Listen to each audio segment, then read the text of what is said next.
Bienvenue sur Télé Djibouti dans cette nouvelle édition de 22h. Voici les titres de l'actualité. Le président de la République, Ismaël Omar Guelleh, a pris part hier au 12e Festival des nationalités éthiopiennes à Samara.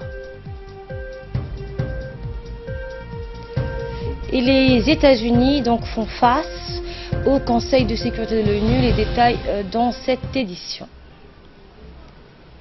Bonsoir et merci de nous accueillir chez vous. Le chef de l'État, Ismaël Omar Guelleh, a participé hier au 12e Festival des nationalités éthiopiennes. C'était à Samara.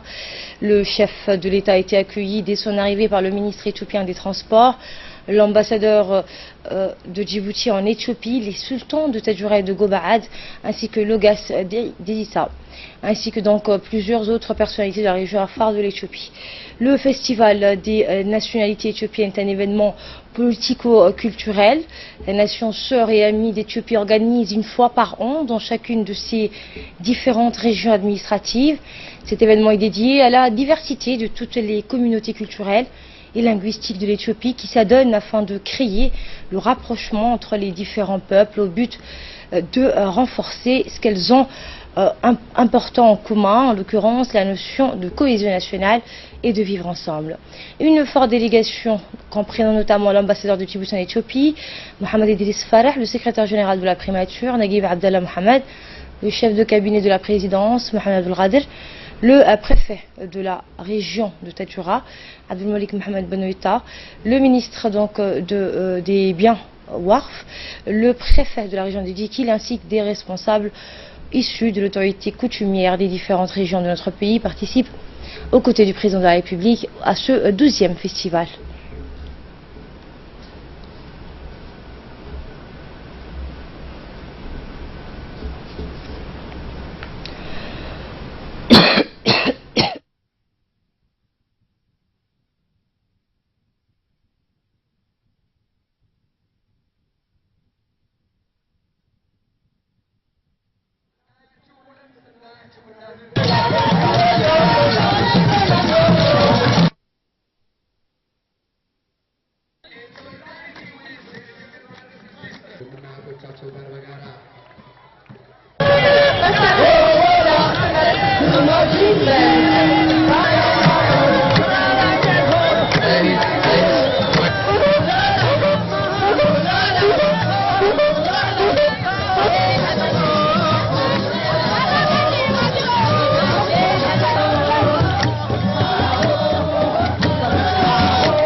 Et le chef de l'État Ismaël Omar Guelleh, dans une intervention, remercie le peuple et les dirigeants de la région Afar de l'Éthiopie pour l'accueil chaleureux qui lui a été réservé. Il a par la même occasion souhaité bonne fête à toutes les composantes de cette région.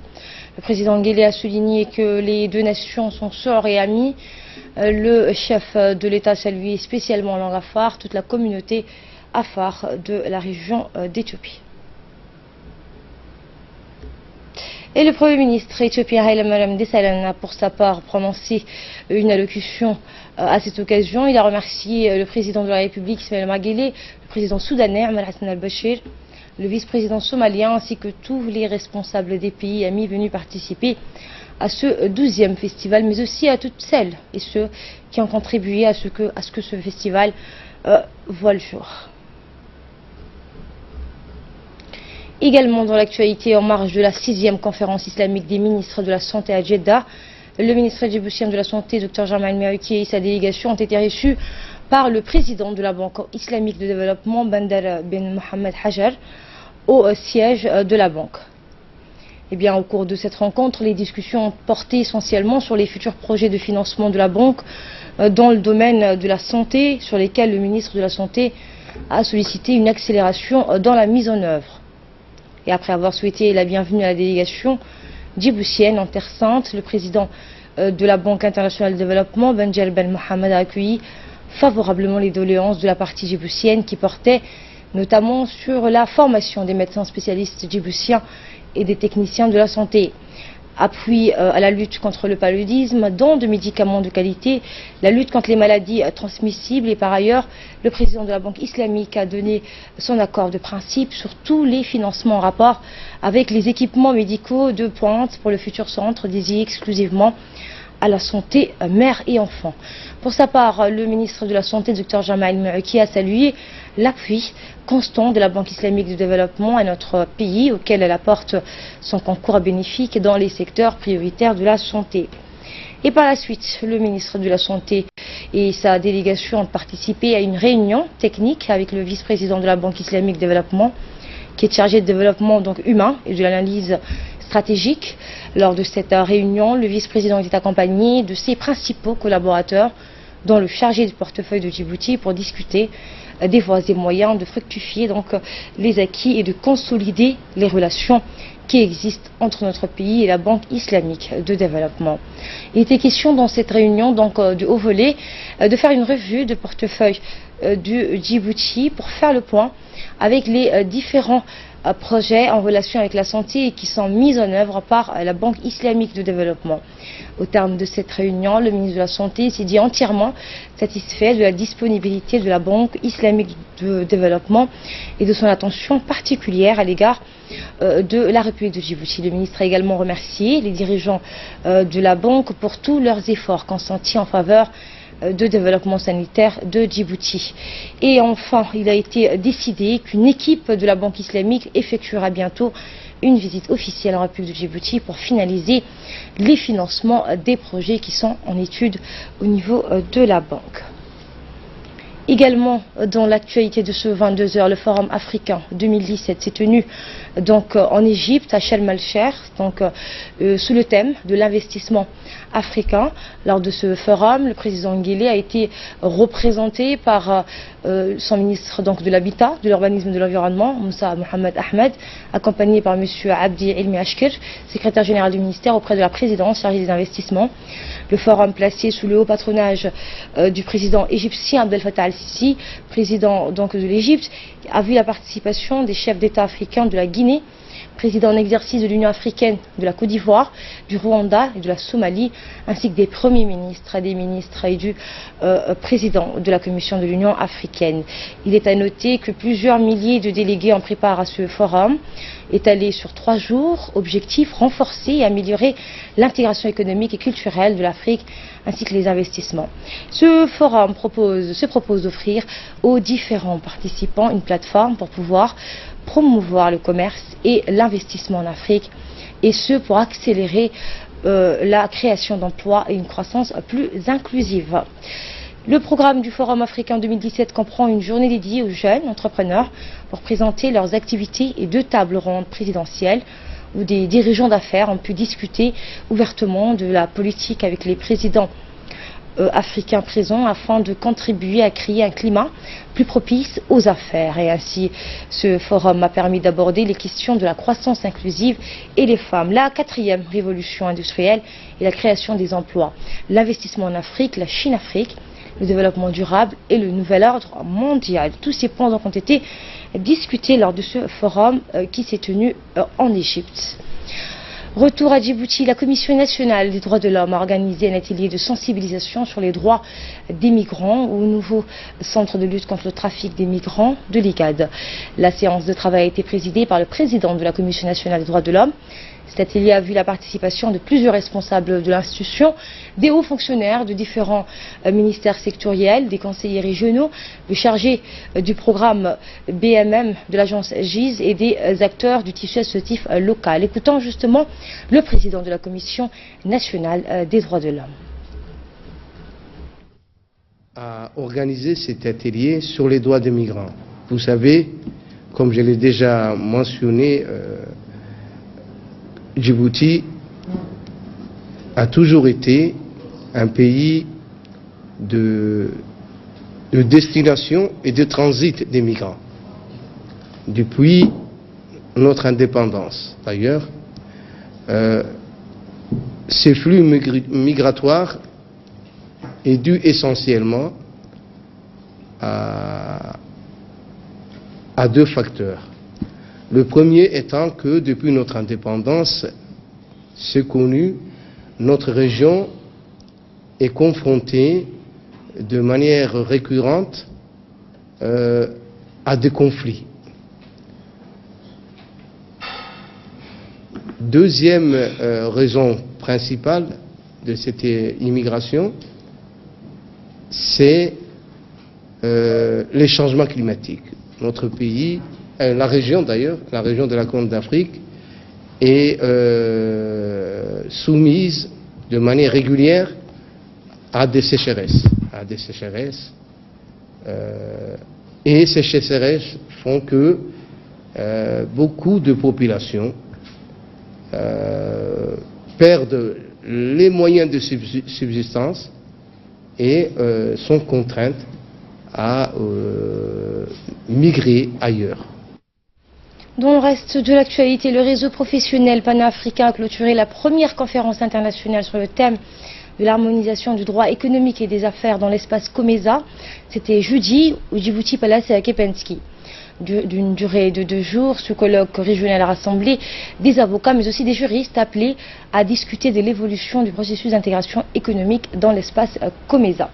Et Fardos Hussein est avec nous sur ce plateau pour nous revenir avec vous sur cet objectif de ce forum. Effectivement, donc Asma, l'intégration juridique fondée sur la technique de l'harmonisation des droits des affaires constitue donc un outil efficace pour accélérer et améliorer donc d'une manière optimale le processus d'intégration économique des États africains, lancé depuis 2 décennies, a montré déjà un certain succès au niveau économique, monétaire dans certaines régions du continent. Cette intégration semble actuellement se renforcer avec des zones, donc l'Est austral de l'Afrique, avec le COMESA. Cette intégration juridique et le mouvement d'uniformisation des règles de droit, donc dans le domaine des affaires, doivent donc s'accompagner d'intégration plus large pour faciliter les réformes, l'amélioration du climat des affaires et permettre aux opérateurs de développer le commerce entre les États ainsi que des projets d'envergure régionale. Les États membres donc de l'espace COMESA ASMA n'ont donc pas d'autre choix que de consolider l'intégration économique afin de créer donc des conditions favorables à l'investissement et aux échanges commerciaux au sein du COMESA. Merci Fardos Hussein pour ces précisions. Et dans le reste de l'actualité, le ministre de l'Éducation nationale et de la formation professionnelle, Moustapha Mohamed Mahmoud, a dirigé en fin de matinée hier les travaux d'une réunion de refondation de la Comité supérieur de l'éducation avec les hauts cadres donc de l'administration centrale et les représentants personnels des ministres respectifs de tutelle. La réunion s'est déroulée au ministère en présence du secrétaire général du MENFOP, Mohamed Abdallah Mahyoub, le secrétaire exécutif, la secrétaire exécutive donc, du comité supérieur de l'éducation, Madame Ayane Ousmane Abrar, ainsi que les plusieurs représentants personnels des ministères ont assisté donc à cette réunion. Lors du jour de cette réunion était donc de redynamiser le comité supérieur de l'éducation, qui est une instance, on le rappelle, ayant pour mission d'harmonier donc les choix politiques en matière d'éducation et de formation. Plusieurs activités, parmi lesquelles l'assistance qui est fournie aux enfants handicapés des lycées, mais également aux enfants déficients mentaux, qu'on a pris en charge au sein du ministère. Donc ce partenariat est très important. Et cette réunion ne fait que renforcer ce partenariat très fort et très privilégié. Cette réunion avait pour objectif disons, de redynamiser le comité supérieur de l'éducation qui, comme vous le savez, a été créé en 2001 et qui malheureusement a connu quelques moments de faiblesse. Et le ministère donc, de l'Éducation nationale et de la formation professionnelle s'est dit qu'il fallait, après disons, le colloque sur la qualité de l'enseignement, s'est dit qu'il était très important et opportun de revitaliser ce comité supérieur de l'éducation nationale. La 5e conférence internationale des affiliés et amis de la Fédération syndicale mondiale s'est clôturée donc hier. C'était hier après-midi donc à la Corniche, organisée par l'Union générale des travailleurs djiboutiens, l'UGTD, en étroite collaboration avec la FSM. Cette conférence est ouverte sous le thème santé et sécurité du travail. Objectif étant de sensibiliser la communauté nationale et internationale à travers les mécanismes tripartites sur les problèmes causés par la santé et la sécurité au travail et d'agir en faveur d'une éducation efficace en matière de santé et de sécurité. Il faut savoir que selon les statistiques, les pays qui ont les meilleurs produits intérieurs bruts sont ceux qui garantissent le mieux la santé et la sécurité au travail. Et en effet, on constate une meilleure productivité des travailleurs dans les entreprises dès lors que la santé, l'hygiène et les règles de sécurité sont mieux régies. Le secrétaire général donc de l'UGTD, Saïd Younis Ouabri, a souligné que le syndical s'est employé à l'amélioration des conditions de travail en général et la santé et la sécurité en particulier. Réglementation, institutions et financement. Niveau 1, réglementation. Concernant ces premiers thèmes, les participants ont constaté toute une série de problèmes. L'absence de règlements d'application relatifs à la santé et sécurité du travail est prévue par le Code du travail. La non-ratification de la majeure partie des conventions de l'OIT en matière de santé et sécurité du travail. Troisième point, l'absence de stratégie concertée en matière de santé et sécurité du travail. Et pour clore l'actualité nationale, s'agissant cette fois de la clôture de la première foire internationale de Djibouti, selon les organisateurs, cette foire a accueilli près de 200 exposants, dont plus de la moitié venus de l'étranger. Et rappelons que cette exposition, qui est une première à Djibouti, coïncide avec la création du 110e anniversaire de la création de la Chambre de commerce de Djibouti. Les responsables et des représentants des différentes entreprises participantes à cette foire qui ont loué les efforts, qui ont loué donc le rôle pour renforcer le rôle du secteur privé dans le processus de développement économique et social à Djibouti.